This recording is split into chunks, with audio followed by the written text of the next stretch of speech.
Namaste and good morning. Schools is an edtech startup that is recognized by the Government of India, which helps schools, training institutes, and trainers meet verified and genuinely interested parents. Schools helps parents in searching, exploring, comparing multiple institutes, and scheduling appointments with them. Schools is actively encouraging learning and knowledge development. Many leaders from the education sector and other fields have participated in our webinars. Our panelists have had a great opportunity to connect with our extensive parent community. Our guest speaker today is none other than Renu Hussain ji for the Fish Tank segment. बहुत-बहुत स्वागत आपका. A poetess and a writer in the area of contemporary Hindi literature, English TGT teacher in the Government Senior Secondary School, and wife of Shahnawaz Hussain ji, Indian politician, member of the Central Election Committee of Bihar, and from the Bharatiya Janata Party. He's one of the national spokespersons of the BJP. He was also Minister of Textiles, Minister of Civil Aviation in the Atal Bihari government. And he's been Minister of Industries in the Government of Bihar since 9th February 2021. Aapka bahut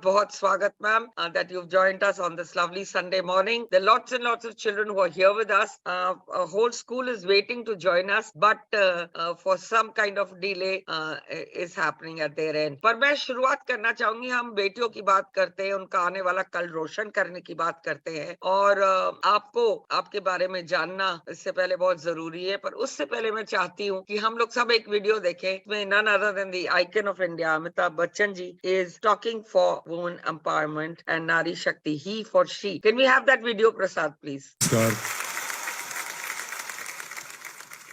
वैसे तो Mumbai police का हर सदस्य एक प्रेरणा स्रोत है, प्रशंसा का पात्र है, पर आज इस मंच से मैं कुछ विशेष वर्दीधारियों का अभिनंदन करना चाहूंगा.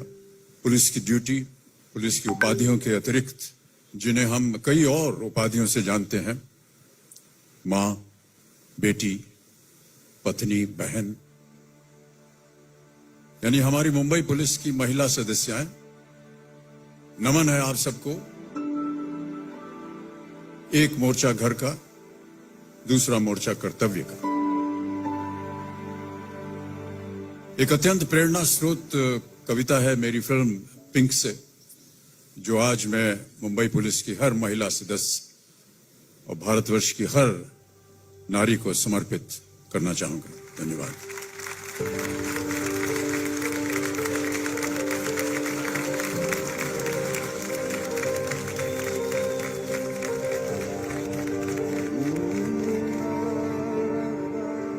तो खुद की खोज में निकल, तो किस लिए हताश है. तो चल तेरे वजूद की समय को भी तलाश है, समय को भी तलाश है. जो तुझसे लिपटी बेड़ियां समझ न इनको वस्त्र तू, जो तुझसे लिपटी बेड़ियां समझ न इनको वस्त्र तू. ये बेड़ियां पिघाल कर बना ले इनको शस्त्र तू, बना ले इनको शस्त्र तू. तो खुद की खोज में निकल, तो किस लिए हताश है. तो चल तेरे वजूद की समय को भी तलाश है, समय को भी तलाश है. चरित्र जब पवित्र है तो क्यों है ये दशा तेरी. चरित्र जब पवित्र है तो क्यों है ये दशा तेरी. ये पापियों को हक नहीं कि ले परीक्षा तेरी, कि ले परीक्षा तेरी. तो खुद की खोज में निकल, तो किस लिए हताश है. तो चल तेरे वजूद की समय को भी तलाश है, समय को भी तलाश है. जला के भस्म करो से जो क्रूरता का जाल है, जला के भस्म करो से जो क्रूरता का जाल है. तो आरती की लौ नहीं, तो क्रोध की मशाल है, तो क्रोध की मशाल है. तो खुद की खोज में निकल, तो किस लिए हताश है. तो चल तेरे वजूद की समय को भी तलाश है, समय को भी तलाश है. चुनर उड़ा के ध्वज बना, गगन भी कब कपाएगा. चुनर उड़ा के ध्वज बना, गगन भी कब कपाएगा. अगर तेरी चुनर गिरी तो एक भूकंप आएगा, एक भूकंप आएगा. तो खुद की खोज में निकल, तो किस लिए हताश है. तू चल, तेरे वजूद की समय को भी तलाश है, समय को भी तलाश है, समय को भी तलाश है।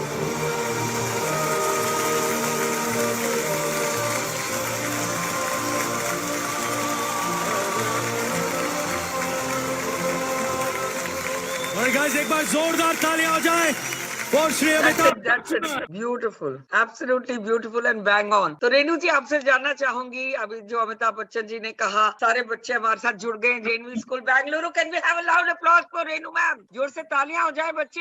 आई can't see you clapping. Can we have them full screen please? Lovely lovely. Audio बंद है आपका। एक्सीलेंट। हाय। Thank you.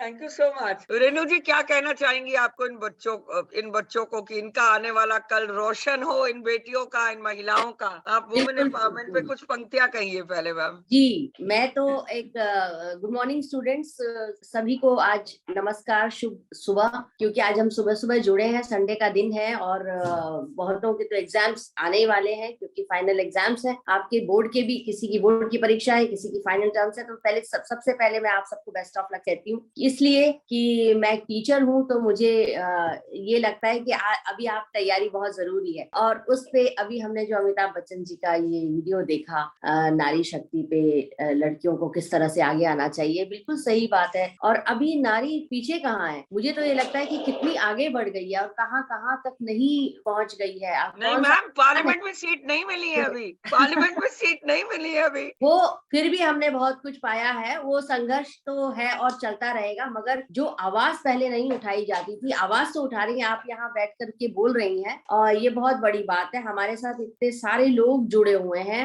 इतनी सारी लड़कियां देश में जगह जगह काम हो रहे हैं और औरतें ही औरतों का सपोर्ट भी कर रही हैं। नारी शक्ति ही नारी का सपोर्ट कर रही है। उन लड़कियों को जो अभी बच्ची हैं उनको आगे आने के लिए एक नया आकाश दे रही है, सपने दे रही है। ये बहुत बड़ी बात है। तो मेरा भी हमेशा ये रहता है कि मैं लेखिका हूँ, इसलिए अपनी पंक्तियों से आप एक बात कहना चाहती हूँ कि जो लिखना होता है, मैं क्यों लिखती हूँ। और आवाज मेरी एक कविता है, मैं उससे इस कार्यक्रम की शुरुआत करना चाहती हूँ कि लिखो लिखो कि कलम से मर्म गिरे, लिखो कि लफ्जों को ना आराम मिले, लिखो कि अल्फाज लिखे जाने को तड़पते रहे, कागज पे उतरने को एहसास मचलते रहे। हर चीज को लिखो आप। लिखो कि हर कामगार का दर्द बहे, लिखो कि गरीबों के ऋण कैसे बढ़े, लिखो किसानों की खुदकुशी का राज और दुखिया के आंसुओं की कहानियां लिखो। तो देश में जितनी भी चीजें हो रही है, लंबी कविता है, देश में जितनी भी चीजें हो रही हैं, जितना भी दर्द है, साहित्य जो होता है वो समाज का दर्पण होता है। अगर हम लिखेंगे नहीं, बताएंगे नहीं और आवाज नहीं उठाएंगे कलम के माध्यम से, तो फिर आगे हमारे जो देश है, समाज है, उसको हम उसके अंदर परिवर्तन नहीं ला पाएंगे। तो ये बहुत जरूरी है कि आप पढ़ें, लिखें और उस हर समस्या को आप उसको एनालाइज करें, अन्वेषण करके सॉल्यूशन सामने लाएं और खुद भी आगे बढ़े। ये सिर्फ बैठे बैठे आवाज उठाने से नहीं, आपको इसके लिए काम भी करना होगा। तो हमारी तो हमेशा यही शिक्षा भी रहती है और हम खुद भी ऐसा ही कर रहे होते हैं और बहुत सारे एग्जाम्पल्स हमारे पास समाज में हैं। मैम, आपको साहित्य के प्रति रुचि किस प्रकार उत्पन्न हुई? यहाँ कई बच्चे हैं जो साहित्य में इंटरेस्ट लेते हैं। साहित्य में रुचि तो मुझे बचपन से ही हो गई थी। जब मैं आपकी तरह बच्चों, मुझे छोटे बच्चे भी दिख रहे हैं, यानी 7th 8th 9th क्लास के भी होंगे यहाँ पे। उस समय से मुझे साहित्य में रुचि हुई। मुझे कहानियां और कविताएं अपनी ओर खींचती थी, बहुत अच्छी लगती जब। और एक बात मैं बता दूं कि मेरे टीचर ने मुझे बड़ा प्रोत्साहन दिया। हमेशा हमें एक पूरी जिंदगी एक चीज याद रह जाती है, बड़े बड़े अगर हम प्राइज भी जीत, अवार्ड्स ले लें, उसके बाद भी हमें अपनी टीचर का वो एक डायलॉग याद रह जाता है जो उन्होंने हमें हमारे स्कूल में, बचपन में, क्लास में कहा था। अगर वो प्रोत्साहन भरा एक वाक्य था तो वो ऐसा लगता है कि वो एक शक्तिदायिनी के रूप में काम करता है वो वाक्य। तो मुझे याद है कि क्लास में जब मेरे हिंदी में अच्छे मार्क्स आए थे, बेस्ट आए थे, तो मुझे विश्वास ही नहीं होता था कि मेरे भी बेस्ट मार्क्स मतलब आ सकते हैं। तो जब मेरे यूटी में बेस्ट आए तो मेरी टीचर ने मुझे बुला के मुझे मतलब मेरी पीठ थपथपाई और कहा कि तुम तो बहुत अच्छा लिखती हो, बहुत अच्छा कर सकती हो। बस उनकी ये जो लाइन थी ना कि तुम इतना अच्छा लिखती हो और लिखती हो, तो उसके बाद से तो मेरे अंदर एक वो हो गया कि अब मैं तो कर सकती। तो ऐसे मुझे लगता है कि टीचर्स जो होती है ना, जो गुरु होते हैं, वो हमारे पीछे बिल्कुल एक मंत्र, उनका जो वाक्य होता है ना, एक मंत्र बन के चलता रहता है। रहता है हमारे साथ। मुझे लगता है वो एक मेरे लिए एक वो स्रोत था जिसकी वजह से मुझे साहित्य में रुचि हो गई, और उसके बाद मैं हर चीज वो उनको दिखाने लगी कि देखिए मैम मैंने ये लिखा है, सर मैंने ये लिखा है, तो वो मुझे हमेशा मुझे शाबाशी देते रहे। तो इस तरह से ये बात आगे बढ़ती रही और फिर वैसे मतलब कई स्टूडेंट होंगे हमारे पास जो लिखना पसंद करते हैं। हाथ रेस करिए अपना, कितने बच्चे पसंद करते हैं लिखना हिंदी या इंग्लिश में? Very good. So you know something, there is a very important line that I recall now after hearing mister Bachchan and Renu ji, which is that in earlier times it used to be said, children, when you want to poison somebody, poison their wells, wells, that means the water would be poisoned, so they would either die or something like that. Now in today's world it is poison their story, and you can do that by writing.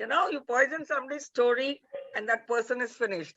Renu ji, क्या लेखन को जीवन व्यापन का साधन बनाया जा सकता है, या केवल साहित्य लेखन से धनोपार्जन और व्यापार भी हो सकता है? हाँ, ये एक बहुत बड़ा प्रश्न है और बहुत मुश्किल बात है Which ये, means, क्योंकि children, that can you make a living out of writing? yeah, can you take it as your future and for your business Career. profession? Professional writers हमारे देश में बहुत कम हुए हैं, और दुख की बात यह है कि जो हुए हैं उनका मतलब बहुत अच्छा वो नहीं था, उनका जो है ना लाइफ बहुत अच्छी नहीं थी, मतलब economically they were not very well. मगर अभी जो है अब के जमाने में अब बहुत अच्छा हो गया है। मैंने अब देखा है कि जो राइटर्स हैं वो बहुत बहुत बिल्कुल स्टैंडर्डाइज हो गए हैं, बहुत अच्छे, और वो अपनी किताबों की वो रॉयल्टी लेते हैं, और उनकी स्टोरीज अगर फिल्म वाले चुन लेते हैं या टीवी में चुन ली Netflix जाती है, या तो उनकी something, yeah. फिल्में या फिल्म्स बन जाती हैं, then they earn lot of money. तो क्योंकि आजकल मुझे पता है सब बच्चों का एक मोटो होता है कि सबसे पहले तो अपने पैरों पे खड़ा होना एंड अर्न, अर्निंग इज लड़कियों द के लिए तो बेसिक। बहुत जरूरी है।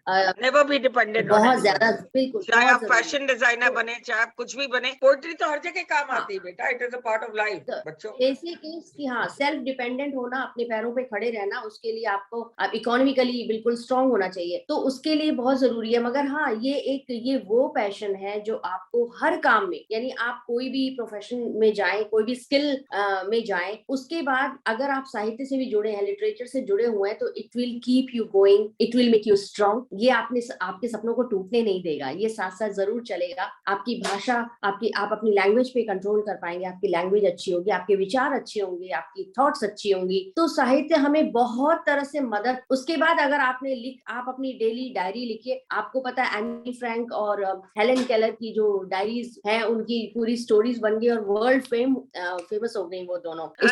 इमॉर्टलाइज्ड in so it's very important that you should write diary, और वो डायरी कभी ना कभी वो आपका लिटरेचर ही होती है। Actually what is literature? Just what you think you right. जो भी आपके मन में बात है वो आप लिखते रहिए। और ये हेल्प बहुत करता है, लिटरेचर हेल्प आपकी ये करता है कि अगर आपके मन में कोई भी माल थॉट्स हैं, समथिंग ओके मलिशियस थॉट्स हैं, तो आप उसको पेन डाउन कीजिए। आप इस बदले में, क्योंकि कहीं ना कहीं तो निकालना है, it is the best way to take out. तो कुछ दिन आप निकालते रहेंगे आपकी सारी इमोशंस, और उसके बाद आप बैलेंस्ड हो जाएंगे। Literature keeps you, writing keeps you balancing in the ups and downs of the life. ये जरूर। और यहाँ पे दो स्ट्रॉन्ग वुमेन आपके सामने हैं, रेणु जी, और मैं अपने लिए भी कहना चाहूंगी, very strong. she is married to such an influential person, so am I, but we are financially independent. हमें कभी पैसे के लिए किसी के आगे हाथ नहीं फैलाने पड़ते। और मैं देश की सारी बेटियों से यही कहूंगी कि बन के दिखाओ कुछ, कि वही पूछे तुमसे कि कुछ दे दो।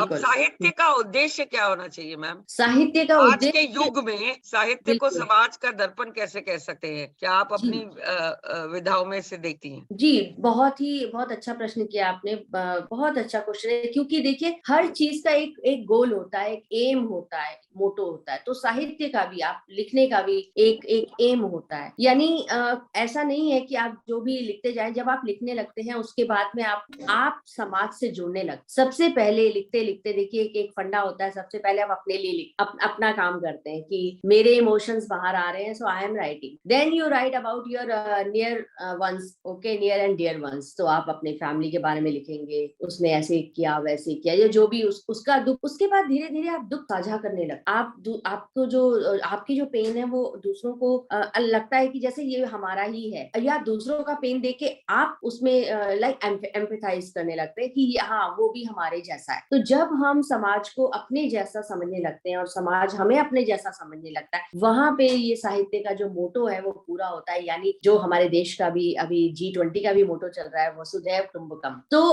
पूरी वसुधा हमारा कुटुंब है, यानी पूरी जो one family one nation one goal. तो ये जो सारा है ना, ये सारा साहित्य का ही है। यही एम साहित्य का है। ये हमारा एम होता है कि हम सबको अपना समझे, सबका दुख हमारा सुख, चाहे हमारा दुख, जैसे कि कोई लेबर है, कोई किसी भी कास्ट का है। साहित्य कोई कास्ट नहीं देखता, रिलीजन नहीं देखता, इकोनॉमिकली अप एंड डाउन्स नहीं देखता, वो सब हमारे लोग होते हैं। अगर यहाँ बैठ के देश तक यहाँ का लेबर का पेन, अमेरिका के लेबर का पेन, सऊदी के लेबर का पेन, या अफ्रीका के लेबर का पेन भी वही होगा जो हमारे यहाँ पे होगा। वहां भी उतनी ही प्यास लगेगी, वहां भी फ्लड में वही होगा जो हमारे देश में होगा। अभी अभी अभी जो भूकंप आया, जो अर्थक्वेक आया, वहां पे जो पेन हो रहा है, क्या उनकी भाषा हमसे नहीं मिलती तो क्या हम समझ नहीं पा रहे कि वो कितने दुख में है? तो ये जो दुख होता है, साहित्य इसको पकड़ता है, और हम सबको एक ही समय में रहना, एक साथ इमोशंस। Absolutely ma'am. क्या आप साहित्य को कला कह सकते हैं? साहित्य की कौन सी विधा प्रिय है? यहाँ साहित्य को बिल्कुल कला कह सकते हैं, क्योंकि जब हम लिखते हैं तो इट्स अ स्किल। ठीक है, फिर आप शब्दों से खेलने लगते हैं। आपको जैसे आप कुछ भी बनाना सीखते हैं, लाइक अगर आपको खाना बनाना भी पसंद है ना, तो वो भी एक स्किल है, क्योंकि थोड़े दिन के बाद आप नॉर्मल खाने के बाद आप उसमें सोचते हैं कि इसमें मैं क्या इम्प्रोवाइज कर सकते हैं, या इसको किस तरह से डेकोरेट करके दिखा सकते हैं। तो सेम शब्दों के साथ होता है, वर्ड्स के साथ होता है। जब हम लिखते हैं तो हम उसे किस तरह से डेकोरेट करके दिखाएं, किस तरह से उसको कलात्मक बनाएं कि वो लोगों को अच्छा लगे। ऐसा नहीं है कि कुछ भी ब्ला ब्ला ब्ला मतलब हम बोलते जा रहे हैं। जब हम बोलते भी है ना, तो वो भी एक स्किल है कि हमारी बात कैसी होनी चाहिए कि लोगों को अच्छी लगे। हमने जो लिखा है, हम जब पढ़े, लोगों को अच्छा लगे, लोग समझ पाए कि हाँ ये क्या है। अगर हमने जो लिखा, हमारे मन के भाव दूसरे को समझ में आते हैं, दूसरे के दिमाग तक पहुंच जाते हैं, तो वो कला है। ये है कला कि आपको ये, अगर अभी आप मेरी बात सुन रहे हैं और आपको लगे कि हाँ कुछ भी ये बहुत नॉर्मल है और ये तो हमारी तरह ही बिल्कुल नॉर्मल सी बात है, नहीं नॉर्मल तो है, लेकिन इसको पेश करना ही एक कला है। अगर आप बैठे, आपकी बात मुझे नहीं समझ आए, तो इसका मतलब कोई कलात्मकता नहीं है। So it is a skill. Yes, writing is a how do skill. You develop this skill? साहित्य की भाषा किस तरह की होगी? आजकल हम ट्विटर, इंस्टाग्राम पे ट्रोलिंग, पता नहीं कैसी कैसी भाषाएं लोग वेरी वेरी संस्कार वेरी से हट के दे रहे हैं। वेरी रेलिवेंट क्वेश्चन, क्योंकि साहित्य की में भाषा जो है ना, साहित्य भाषा पर ही तो काम करता है। और अगर भाषा परिमार्जित नहीं होगी, यानी भाषा अच्छी नहीं होगी, आप देखते हैं आजकल कभी कभी तो पार्लियामेंट तक चले जाते हैं, तो भाषा का इस्तेमाल करने से पहले सोचना चाहिए। वहां पे एजुकेशन और साहित्य काम आता है। अगर आप पढ़े लिखे हैं, आपको साहित्य में रुचि है, तो आपकी भाषा बैलेंस्ड होगी, रिस्पेक्टफुल होगी, ऐसी नहीं होगी कि दूसरे इंसान को चोट पहुंच सके। आपके शब्द ऐसे नहीं होने चाहिए जो किसी को मतलब कि कुछ खराब करे। वो जो आपने पॉइजन वाली बात कही कि आपके शब्द पॉइजन नहीं बिखेरने चाहिए, अमृत बिखेरने चाहिए। तो आप साहित्य की भाषा सोच समझकर, और वही पीछे फिर मोटो काम आता है कि हम अगर समाज का भला करना चाहते हैं, पॉजिटिविटी देना चाहते हैं, तो हमारे वर्ड्स में भी, हमारे साहित्य में भी पॉजिटिविटी आएगी। तो हम उस मोटो से लिखेंगे तो हमारे वर्ड्स अच्छे होंगे। हम किसी दुर्भावना से लिखेंगे तो हमारे वर्ड्स अच्छे नहीं होंगे। आपने भाषण देखे, दुर्भावना वाले भाषण कितने उत्तेजना समाज को कहां से कहां ले जाते हैं। वही है मैम, वायरल वही होते हैं। सैड, लेकिन ये दैट इज सैड। हाँ, वैसा नहीं होना चाहिए। तो हम साहित्यकार यही तो काम करते हैं कि उन्हें रोके। अगर रोकने वाला भी नहीं होगा और अच्छा करने वाला नहीं होगा, तो पानी तो पूरा जो है ना, एक मछली से दूषित हो जाएगा, पूरा दूषित हो जाएगा। तो हमें उसे बार बार प्योरीफाई भी तो करना है। प्योरिफिकेशन के लिए भी साहित्य जरूरी है। Purification of thoughts. मैम, आप बच्चों को आज क्या संदेश देना चाहेंगी, क्योंकि we are already out of time? मैं तो अभी मैंने संदेश वाली इतनी सारी बातें की कि बच्चों, आप कभी भी, आजकल बच्चों में मैंने ये देखा कि बहुत वायलेंट हो जाते हैं। हमने स्कूल में बहुत ऐसी समस्याएं देखी कि कभी टीचर को मार दिया, कभी बच्चों ने बच्चों को मार रहे हैं, कभी सुसाइड ही कर रहे हैं, मतलब इस तरह की चीजें बहुत ज्यादा हो रही है। तो बच्चों निराश नहीं होना है किसी चीज से, उत्तेजना में नहीं आना है, किसी को मतलब फिजिकल होके एकदम ऐसे एरोगेंट नहीं होना है। आपको बहुत शांति से काम करना है। शांति का मतलब आप अपनी उत्तेजना निकालिए शब्दों के द्वारा। आप लिखिए, आप खूब लिखिए, अपनी बात ऊपर तक पहुंचाइए, but don't go under this Don't go level overboard जहाँ and पे please आपको stick अपनी to the correct हाँ, and proper language. There should be हाँ, proprietary in language. हाँ, आजकल आप कोड क्या ऑफ लिख रही कंडक्ट हैं मैम? रखिए। आगामी पुस्तक का नाम क्या है? आपकी सबसे प्रिय रचना कौन सी है? साझा करें। अभी सबसे प्रिय रचनाएं तो बहुत सारी प्रिय होती हैं, क्योंकि जो लिखता है उसको सारी अपनी अच्छी लगती हैं। लेकिन आजकल मैं गजल पर ज्यादा ध्यान दे रही हूँ। कहानियों की किताब मेरी आ चुकी है, कहानियां भी साथ साथ चलती रहती हैं और कविताएं तो हैं ही। और आगामी पुस्तक का नाम है इस दरमियां, और इसमें मैंने अपनी यात्राओं पे मतलब जब मैं ट्रैवल करती हूँ ना, तो उस जगह पे जो भी ये हिस्टोरिकल ज्यादा बनेगी, हिस्ट्री को मैंने कविता के रूप में पिरोया है। कितना सुंदर आइडिया है। You also travel children. आप अपने गेट के भी बाहर जाते हो तो you will find an interesting character, लिखो। That is how you can develop your creative writing skills. You get so many marks for creative writing in literature. Just do that, follow this practice. Ma'am चलते चलते आप कुछ पंक्तियां सुना दीजिए नारी शक्ति पे, और मैं आपसे पूरी स्कूल्स की टीम की ओर से निवेदन करूंगी कि एक दफे और जुड़िएगा हमारे साथ। हमें कुछ जरूर सुनना है जरूर। आपसे मैम, चाहे वो वाजपेयी का कहा हुआ हो चाहे आपका हो। अच्छा ठीक है, तो मैं एक बेटियों के लिए ही एक बात, उनके अंदर जोश भरने के लिए अपनी गजल की चंद पंक्तियां आपको सुना देती हूँ कि सितमगर के इरादे से मुझे आगे निकलना है। अरे वाह। सितमगर के इरादे से मुझे आगे निकलना है, समर के हर छलावे से मुझे आगे निकलना है। पर जो भी है रोशन ये दुनिया उसके पीछे है, फलक पर जो भी है रोशन ये दुनिया उसके पीछे है, चमकते उस सितारे से मुझे आगे निकलना है, चमकते उस सितारे से मुझे आगे क्या निकलना। खूब। शुक्रिया। तो मैम ये चारों लाइनें मुझे भेज दीजिए प्लीज अभी। अभी भेज देती हूँ। ये तो पूरी गजल है, मैं बिल्कुल आपको आप सुनाइए, आप सुनाइए। अच्छा, लड़कियों के लिए कह रही हूँ, खास तौर पे आपको पेश कर रही हूँ। बेटा, यहाँ हर शख्स की ही आंख तीरंदाज लगती, यहाँ हर शख्स की ही आंख तीरंदाज लगती है, शिकारी के निशाने से मुझे आगे निकलना है, शिकारी के निशाने से मुझे आगे क्या निकलना बात। है। और ये देखिए कि मुहैया ही नहीं है हक कोई भी जब रियाया को, यानी कि जो हमारे जो हक हैं, जो हमें मिलने चाहिए, राइट्स, ठीक है, रियाया मीन्स भी हम जनता, मुहैया ही नहीं है हक कोई भी जब रियाया को, भरम के इस हवाले से मुझे आगे निकलना है, यानी अपने राइट छीनने होंगे, भरम के हर इस हवाले से मुझे आगे निकलना है। और ये देखिए, बहुत अरसा हुआ है हिज्र में ही जी रही हूँ मैं, हिज्र मीन्स उदासी, अकेलेपन, बहुत अरसा हुआ है हिज्र में ही जी रही हूँ मैं, उदासी के अंधेरे से मुझे आगे निकलना है। उदासी, अब उदास किसी को नहीं होना है, उदासी के अंधेरे से मुझे आगे निकलना है। और आखिरी शेर पेश कर देती हूँ कि तू करके वायदा रेनू मुकर जाता है जाने क्यों, तू करके वायदा रेनू मुकर जाता है जाने क्यों, तेरे ऐसे बहाने से मुझे आगे निकलना है, तेरे ऐसे बहाने से मुझे आगे निकलना है, सितमगर के इरादे से मुझे आगे निकलना है, समर के हर छलावे से मुझे आगे निकलना है। तो हमें आगे बढ़ना ही है। बहुत सुंदर मैम, ये मुझे लाइनें चाहिए। मैं आज ऑनरेबल पीएम को ये लाइनें भेजूंगी और मुझे उनकी ईमेल आईडी भी भेजिए। मैं इतना खुश कभी नहीं हुई जैसे उन्होंने 3 तलाक पे किया है। प्राइम मिनिस्टर को और क्या सजेशंस दे सकते हैं आप लिखे, हम अपनी टीम की ओर से वो भेजेंगे। जरूर मैं भेजती हूँ। Thank you so much for your time, children, and thank you so Thank much, you. Renu ji, for joining us. Thank you On for behalf of the listening and CEO of calling. school, Srinivas ji, I thank all of you, JNV Bangalore, and everybody who's joined us today. Do share your reviews at the school's review ID. Prasad will share that with the school and with you, ma'am. At least your counselor can put it on. Thank you so much once again. Have a lovely Sunday. Thank you for watching. Namaskar. Thank you ji. Bye. I love you. Thank you, Prasad.